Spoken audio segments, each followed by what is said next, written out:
Speaking of Bernie Sanders, Chuck Todd brought Bernie Sanders on. Now, listen. There was a day, Bernie Sanders now a regular fixture on the Sunday morning talk shows. And to the extent that that means anything, it's a huge dramatic change. And it's a healthy one. It just means that, every day, and I don't think Chuck Todd is having it because people are saying Bernie would have won. I think it's, let me put it this way.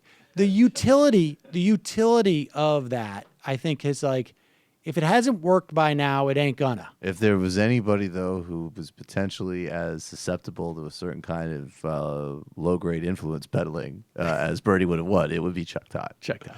A lot of people are saying that. Let's book Bernie. Book Bernie. Here he is in the wake of the rollout for the Medicare for All bill.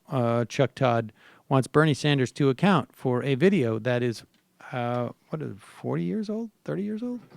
Like VHS style video. Let's go. Forward. Well, I want to ask you about the cost issue because, as you know, some of your friends on the right, I put friends in quotes here, are referring back to an old conversation of yours having to do with the cost of expanding the healthcare system. Let me play it and get your reaction on the other side.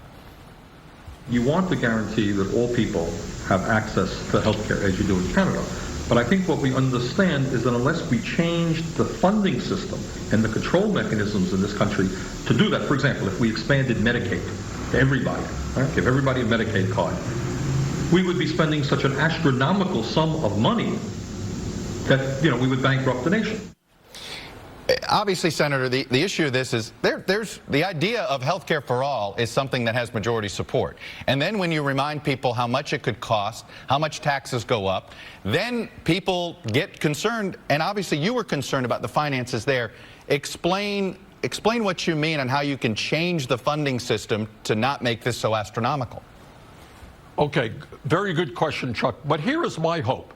You and I are going to discuss this within 5 minutes. I would hope very much that NBC and CBS and ABC allow us some serious discussion time to explain to people in our country why we are spending so much more than other countries. But very briefly, and I would hope that we can have an hour discussion at some point on this issue. Very briefly, this is what we're going to do. Number one, private insurance companies in this country spend between 12 and 18% on administration costs, and they're administering hundreds of different private insurance plans. You have a deductible of $5,000, I have one of $8,000. It is incredibly complicated and very costly to administer. The cost of administering the Medicare program, a very popular program that works well for our seniors, is 2%.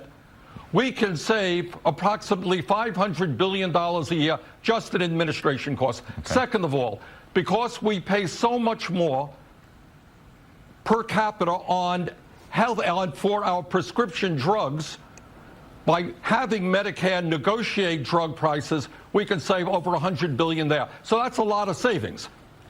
Thirdly, and here is the important point, my Republican friends say, well, Bernie wants to raise your taxes. They forget to conveniently mention that Bernie wants to do away with the private insurance premiums that you're now paying. For example, Chuck, the average employer who has a worker who makes $50,000 a year is spending $13,000 a year on health insurance for that worker. The worker himself or herself is spending $5,000, $18,000. Now, if our plan goes into effect, that $13,000 private insurance premium disappears for the employer. It goes down. The amount of money that the worker is now spending, that $5,000, goes down. We replace private insurance premiums with Medicare premiums. The average middle-class worker saves money. Well, there you go. Well, I can't respond to that. But here's the point: is that hopefully that happens every weekend for years and in other venues. And it slowly becomes easy. I mean, they need to, and they will over time, they will make that even more concise. They will say, Bernie Sanders may raise your taxes by 4%, but they're going to cut your premiums by 100%. We're going to bring your premium cost down to 0. So you may pay more in taxes, but you're going to pay a lot less for health care. And it's going to be easier and better. And you're never going to have to stress about losing it. You're never going to have to think about getting it. It's just going to be there. And ultimately, that message is going to get across to the American public.